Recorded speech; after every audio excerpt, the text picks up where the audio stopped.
I have an agenda, so let's get to it.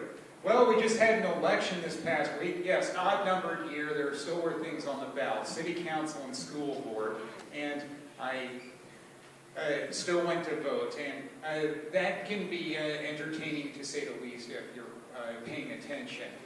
My voting precinct is in a high-rise apartment building, and what I've noticed is, since that became the precinct, that the voting area is close to vending machines, and nothing unusual there, except it's not just, say, soft drinks and candy bars and potato chips. There's one vending machine that has sandwiches in it, and this includes White Castle, and it's like, okay, that's not what I'm usually thinking of when it comes to vending machines. And it was just around the corner from a gas station. That's normally the place where you think you would go get sandwiches. But when I was at work earlier that day, somebody was asking me about the election, and I said, well, yeah, I'm voting after work because you still have time after work. The polls close at 8. And they were asking me if there are any incentives for voting. It's like, I think that's called bribery. I mean, besides the red I voted sticker, I'm not aware of any incentives they offer to voters. All I can think of is, well, we just had Halloween. Would they have any leftover Halloween candy? I go to the precinct and they said, well, they did, but it's gone now. It's like, oh, shucky darn, I guess. Yeah.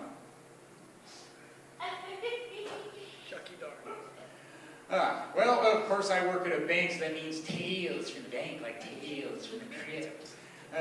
It's been a running gag on having to deal with printing test checks. And that means sometimes there are conference calls and dial-in meetings and such. And this week there was more than one, and it's like, okay, why do we have to have more than one about it? But we do. With one of them, I said nothing, that I got called into it right before I was going to lunch, because thankfully it didn't last long and I could still go to lunch in a timely fashion. And then later in the week there was another one, and then I was asked why I didn't join right away, and it's like, because I had to let the technician in to work on one of the machines, and that was one time where I'm thankful to have the mute button on your microphone, because then they couldn't tell me how annoying it was, how annoyed I was with a last-minute meeting that's about test checks where it's just two other people arguing it out. It's like, what part pertains to me? Couldn't you just email me and say, print them when they're ready? I guess no. They still wanted me on it. I didn't have a lot to contribute, though. I know that people can eat a lot of different things at work, especially when there are microwave ovens. I tend to keep it to cans of soup. But I know some people bring in dinner boxes, for lack of a better term, and you microwave. And I noticed that one of them, when it was in the trash, it said, show your mouth a good time. And it's like, is that a good slogan for food? Because that can be interpreted in many different ways. It's like, food is the only way you can show your mouth a good time. It's like, well, I think somebody figured out that sex can involve the mouth too. Call me crazy. And people have before. So there was that.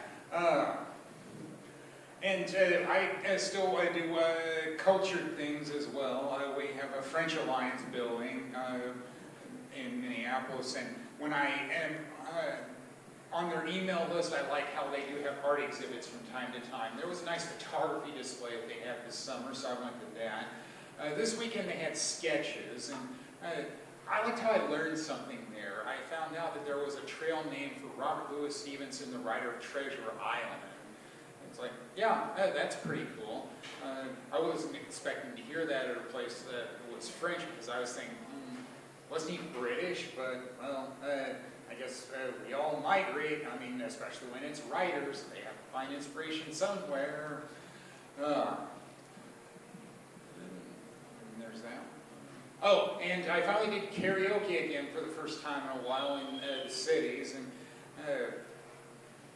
lasting impression of that? Oh, it was actually with a coworker, and I keep telling people, yeah, I did karaoke before COVID. Not once have I talked about doing stand-up because karaoke is more acceptable at work, and nobody's going to ask me to sing either.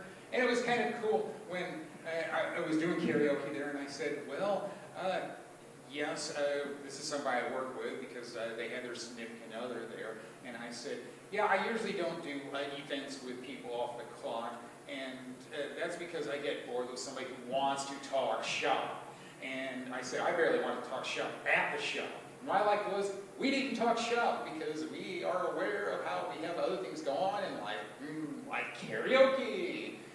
And I'm also going to remember it for how during the second song I did, I knew right away that it was right after 10 o'clock news started because I could see the monitor in back by the bar area, and there was something on the screen about a shooting. It's like, oh, yeah, can't ignore that one, but I kept singing. If it bleeds, it leads. Shootings happen all the time. I mean, it could have been any night. Well, sometimes you have to say I've had enough, and I did that with one of the survey sites where I do airline miles. You know why? Because they wanted me to scan a copy of my driver's license just so I could decide to redeem the points for airline miles. Not everybody does that. I'll find a site that doesn't require that, and then I'm going to dump them. It doesn't matter. I've been on the site for 15 years. I kept thinking of quoting the Declaration of Independence, but it's like, no, the last thing you can say is just leave. In the course of human events and all that jazz. Well, I guess that'll do it for me. Thank you all been great.